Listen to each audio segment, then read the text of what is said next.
नमस्कार, स्वागत अभिनंदन आप सभी का किसान तक चैनल पर। मैं हूं देवेंद्र त्रिपाठी। दोस्तों, भारत के मध्य और पूर्वी क्षेत्रों में कई जगहों पर तूफानी हवाओं के साथ बरसात हो रही है और ये मौसम अगले 2-3 दिनों तक बने रहने की आशंका है। इस तरह का मौसम बना रहेगा। बीते 24 घंटों में झारखंड के कई क्षेत्रों में, ओडिशा और छत्तीसगढ़ के कई हिस्सों में हुई व्यापक वर्षा और वो भी तूफानी हवाओं के साथ के कारण काफी नुकसान पहुंचा है।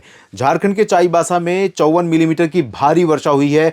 लोगों का ये कहना था कि ऐसा लग रहा था जैसे चाईबासा में कोई साइक्लोन हिट कर चुका है। तो ये स्थिति रही थी। विजुअल्स आपने देखे होंगे। पहले आपको बारिश के आंकड़े दिखाते हैं कुछ जगहों के। चाईबासा झारखंड में 54 मिलीमीटर, लॉन्ग आइलैंड अंडमान और निकोबार द्वीप समूह में 12, सिलचर असम में 10, बारीपादा ओडिशा में 8 और हावेरी में 8, जमशेदपुर में 8 और ब्रह्मपुरी में 7 मिलीमीटर बारिश, बरहामपुर में 7 मिलीमीटर, डाल्टनगंज में 7 और गया में 6 मिलीमीटर बारिश बिहार में हुई है।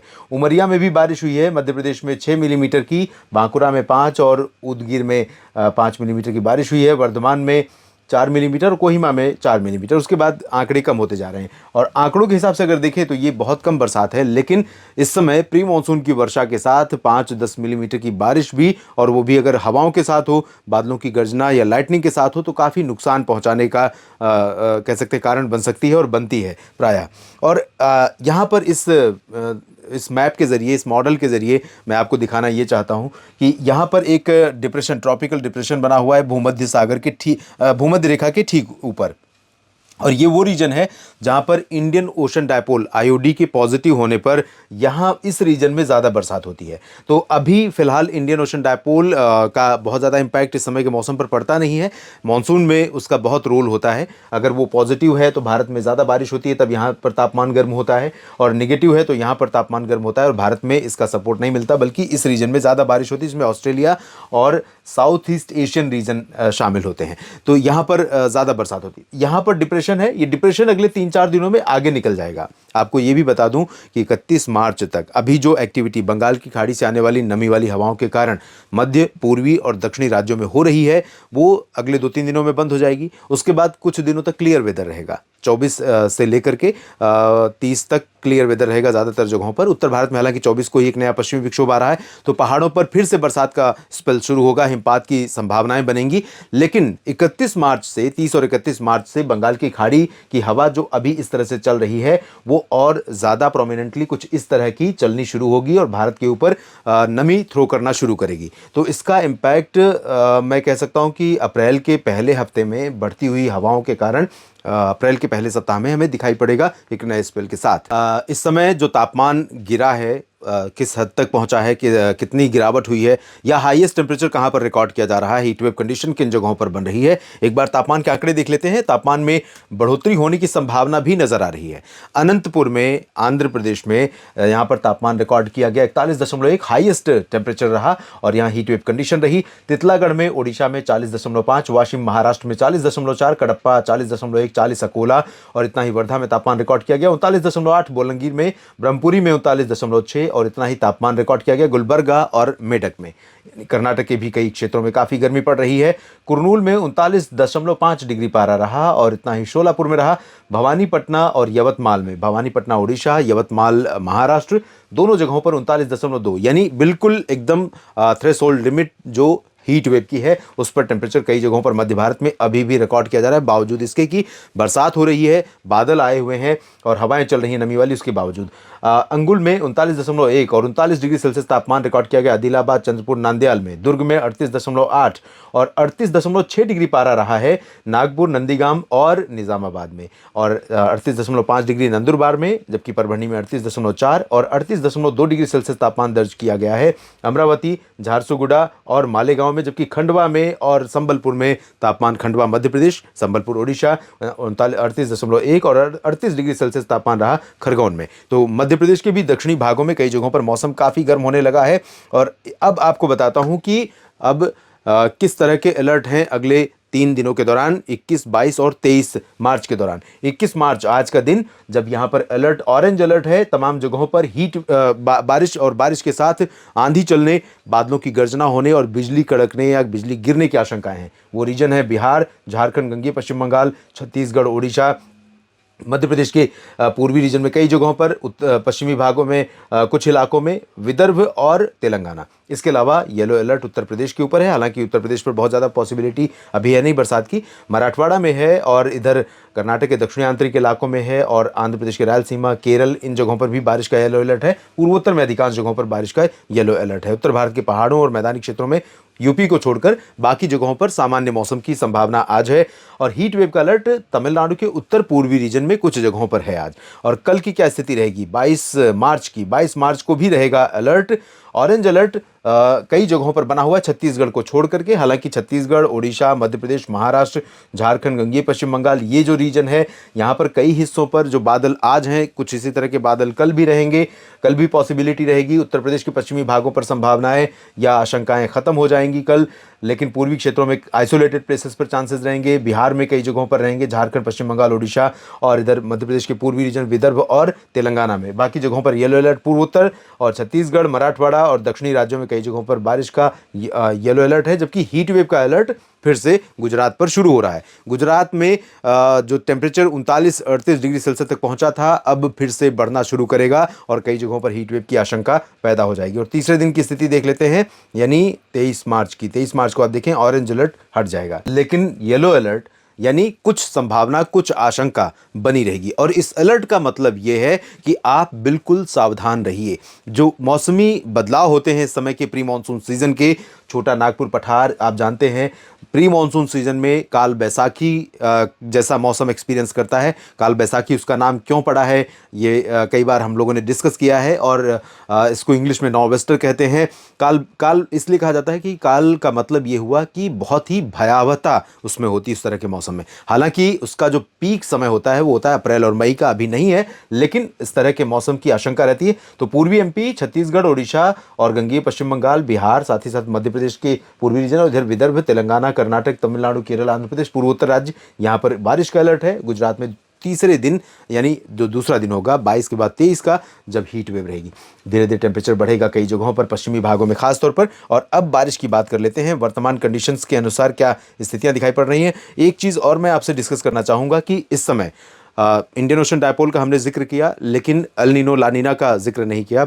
आपको बता दें कि ला नीना अभी अस्तित्व में है, बहुत ज़्यादा प्रभावशाली नहीं है, लेकिन कुछ इम्पैक्ट, पॉजिटिव इम्पैक्ट कह सकते हैं, भारत के मौसम पर दिखाई दे रहा है।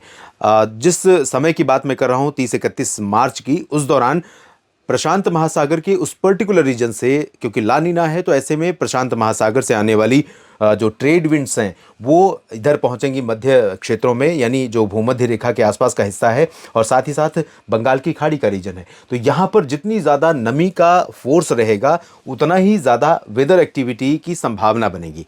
टेम्परेचर एक तो बढ़ रहा है, ऊपर से नमी वाली हवाएं आ रही हैं, दाब में, प्रेशर में अंतर आता रहेगा, उतार चढ़ाव रहेगा, कम ज़्यादा होता रहेगा प्रेशर। और ये प्रेशर में अंतर आना, यहाँ पर नमी का बहुत ज़्यादा इकट्ठा होना, ये प्री मानसून एक्टिविटीज़ के लिए ट्रिगरिंग कॉज है। तो यहाँ पर कई ऐसी कंडीशंस बनेंगी जो हमें अप्रैल में भी कई जगहों पर बरसात के लिए मौसमी स्थितियाँ अनुकूल होती नज़र आ रही हैं, जिसकी वजह से तो इसलिए शुरुआत में ही मैं आप सभी से अपील करना चाहूँगा कि जो 23-24 से क्लियर वेदर दिखाई दे रहा है, हालांकि 24 से नया WD आ रहा है, तो पहाड़ों पर कश्मीर से उत्तराखंड के बीच में 24, 25, 26 में कई जगहों पर बर्फबारी होने की संभावना रहेगी, लेकिन मैदानी भागों पर बहुत ज़्यादा असर नहीं पड़ेगा। तो पंजाब से लेकर बिहार तक, झारखंड और ओडिशा, पश्चिम बंगाल से लेकर छत्तीसगढ़, मध्य प्रदेश, तेलंगाना, आंध्र प्रदेश, कर्नाटक और केरल, तमिलनाडु से लेकर महाराष्ट्र, गुजरात तक, राजस्थान तक, इन तमाम जगहों पर क्लियर वेदर, उत्तर प्रदेश में भी क्लियर वेदर होने के चलते अगले 6-7 दिन जो आपको मिल रहे हैं, अगर आपकी फसल तैयार है तो कटाई और मड़ाई तुरंत करें, क्योंकि मौसम बिगड़े उससे पहले आपकी फसल, आपका अनाज सुरक्षित जगहों पर पहुंच जाए। और अब बात कर लेते हैं अगले 10-15 दिनों तक क्या संभावनाएं बारिश की नजर आ रही हैं हमें 4 अप्रैल तक। तो जैसा कि मैंने कहा कि उत्तर भारत की जो पहाड़ हैं, यहाँ पर 24 को WD आएगा, उसके बाद एक WD 29 मार्च को भी आ सकता है। उसके चलते भी यहाँ पर बर्फबारी हो सकती है। और मैं आपको पिछले भी वीडियो में बता चुका हूँ कि जम्मू कश्मीर भारत में पोस्ट मानसून सीजन और साथ ही साथ विंटर रेन सीजन, उसके बाद प्री मानसून सीजन, इन समय में काफ़ी अधिक बारिश या हिमपात एक्सपीरियंस करने वाला क्षेत्र है जम्मू कश्मीर और हिमाचल। खासतौर पर जनवरी और फरवरी में यहाँ पर काफ़ी बर्फबारी होती है जो पर्वतीय क्षेत्र है, लेकिन इस बार बहुत कम हुई थी। और अभी अगर हम आंकड़े देखें तो जम्मू कश्मीर में भी, हिमाचल और उत्तराखंड में भी सामान्य से अधिक बरसात मार्च में रिकॉर्ड की जा चुकी है शुरुआती 20 दिनों में। और जिस तरह के संकेत मिल रहे हैं उससे ऐसा लग रहा है कि अप्रैल के पहले पखवाड़े तक, यानी अब से लेकर लगभग 1 महीने आगे तक की बात अगर करें तो सामान्य से अधिक वर्षा या हिमपात की संभावना है यहाँ पर। लेकिन आमतौर पर हम इसको रिलेट करके देखते हैं कि पहाड़ों पर जितनी बर्फ पड़ेगी उतना ही नीचे के क्षेत्रों में तापमान कम रहेगा। लेकिन आप ट्रेलर देख चुके हैं फरवरी के एंड से ही जब तापमान बढ़ने लगा था, इवन जनवरी के एंड में ही तापमान उत्तर भारत के मैदानी भागों में बढ़ गया था और सर्दी बहुत कम हो गई थी। तो धूप की तपिश इस बार और ज़्यादा झुलसाने वाली है, जलाने वाली है। तो ये ठंडी हवाएं बहुत ज़्यादा असर नहीं कर पाएंगी। दूसरी बात, जो पश्चिमी हवा चलेगी वो ज़्यादा उत्तर के पहाड़ों से न होकर के नीचे की तरफ से आएगी। जो ड्राई एरिया है, पाकिस्तान का सेंट्रल रीजन है, ईरान अफगानिस्तान का क्षेत्र है, और ये राजस्थान के रास्ते से आएगी। तो उत्तर प्रदेश, मध्य प्रदेश, उड़ीसा, छत्तीसगढ़, इन सभी भागों में बढ़ती हुई गर्मी को ये कम नहीं कर पाएगी। लेकिन उत्तर के कुछ मैदानी क्षेत्रों में, राजस्थान के उत्तरी रीजन, पंजाब, हरियाणा, दिल्ली, चंडीगढ़, उत्तर प्रदेश, इन जगहों पर ज़रूर कुछ इम्पैक्ट पड़ेगा जो बर्फबारी होगी उसके चलते। तो यहाँ पर ठीक ठाक बर्फबारी होने वाली है। मैदानी भागों में जहाँ तक देखें तो अगले 10-15 दिनों के दौरान उत्तर भारत के जो मैदानी क्षेत्र हैं, इंक्लूडिंग पंजाब, हरियाणा, दिल्ली, चंडीगढ़, राजस्थान, उत्तर प्रदेश, यहाँ पर चांसेस ना के बराबर हैं। अगर बादल बने 25-26 में तो थोड़ी बहुत धूल भरी हवाएं चल सकती हैं और बूंदें पड़ सकती हैं। उससे ज़्यादा की संभावना मैदानी क्षेत्रों में नहीं रहेगी। मध्य भारत के भागों पर अभी फिलहाल क्लियर और ड्राई वेदर हो रहा है। लेकिन अनुमान यह है कि जैसा कि मैंने कहा कि 30-31 से फिर से यहाँ से बादल बनने शुरू होंगे तो काफ़ी अच्छी खासी बरसात हो सकती है, या अप्रैल के पहले पखवाड़े में, पहले सप्ताह में बारिश की संभावना बन सकती है। उससे पहले यहाँ पर अनुमान यह है कि अप्रैल मार्च बीतने से पहले पश्चिमी क्षेत्रों में, क्योंकि अभी हमने देखा कि इस तरफ बारिश हो रही है, देख रहे हैं, और ये बारिश जो है 23 तक जारी रह सकती है, 21 से लेकर अब से लेकर 23 तक, जिसमें उड़ीसा, छत्तीसगढ़, पूर्वी मध्य प्रदेश के कुछ भाग, महाराष्ट्र के विदर्भ और मराठवाड़ा के कुछ रीजन, तेलंगाना और उत्तरी तटीय आंध्र प्रदेश, झारखंड, पश्चिम बंगाल का गंगीय क्षेत्र और बिहार के कुछ हिस्से शामिल होंगे, जहाँ पर अभी 2-3 दिनों तक प्री मानसून वर्षा होने की संभावना बनी हुई है आंधी तूफान के साथ। और उसके बाद अगला जो इस पर लाएगा दोस्तों, इधर से ही कुछ बादल बनने शुरू होंगे। उससे पहले ही 27-28 से गुजरात की तरफ से बादल आने शुरू होंगे, और गुजरात तथा पश्चिमी महाराष्ट्र के रीजन पर, जहां अभी 4-5 दिन हीट वेव वाले होने वाले हैं, गर्म होने वाला है मौसम। राजस्थान के दक्षिणी भाग, गुजरात के तमाम इलाके, पश्चिमी मध्य प्रदेश के तमाम हिस्से, उज्जैन, इंदौर, देवास, भोपाल, इन सभी जगहों पर काफ़ी गर्मी होने वाली है 3-4-5 दिनों के दौरान। और यहाँ पर 5 दिनों की गर्मी के बाद लगभग 26 और 27 से 26 के आसपास बादल आने शुरू होंगे, और मार्च एंड होने से पहले इस रीजन में प्री मानसून की वर्षा हो सकती है कुछ जगहों पर। और इधर से जब सिस्टम शुरू होगा 31 मार्च के बाद, तो और गतिविधियां बढ़ेंगी आने वाले समय में। पूर्वोत्तर में ठीक ठाक व्यापक वर्षा होने की संभावना या आशंका है, और दक्षिण भारत के क्षेत्रों में जो तटीय कर्नाटक और केरल का रीजन है, यहाँ पर ऑन एंड ऑफ बरसात होती रहेगी, और तमिलनाडु है, यहाँ पर भी प्री मानसून वर्षा की संभावना है। लेकिन अब टेम्परेचर साउथ पेनिनसुलर रीजन पर भी, तेलंगाना में आज जो बारिश है, या आंध्र प्रदेश में कुछ जगहों पर चांसेस हैं, उसके बाद यहाँ पर ज़्यादा संभावना नहीं रहेगी। लेकिन मार्च एंड के टाइम पर यहाँ पर कुछ गतिविधियाँ बढ़ने वाली हैं। उससे पहले यहाँ पर भी टेम्परेचर बढ़ने वाला है, और हीट वेव का प्रकोप कई राज्यों में, कई ज़िलों में देखने को मिलने वाला है।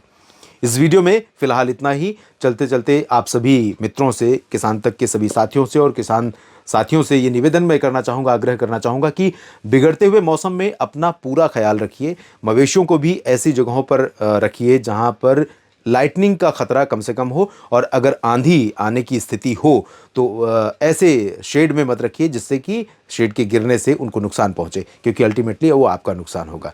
और अपना भी ख्याल रखिए। लगातार अपडेट के लिए बने रहिए किसान तक चैनल के साथ। जानकारियाँ ठीक लगें तो वीडियो को लाइक और शेयर करिएगा, और अपने क्षेत्र में किस तरह का मौसम आपके क्षेत्र में हो रहा है इसके बारे में टिप्पणी ज़रूर कीजिएगा, चाहे वो तापमान कम या ज़्यादा हो, तेज़ हवाएं हो, या बरसात और आंधी तूफान की घटनाएं हो, इसके बारे में टिप्पणी ज़रूर करिएगा। आप सभी साथियों का बहुत बहुत धन्यवाद लगातार यहाँ पर बने रहने के लिए, हमसे अपने विचार और अपने सुझाव साझा करने के लिए भी, और इस जानकारी का लाभ उठाने और अधिक से अधिक लोगों तक पहुंचाने के लिए भी धन्यवाद। अगर ये वीडियो आपको पसंद आया है तो इसे लाइक जरूर करें।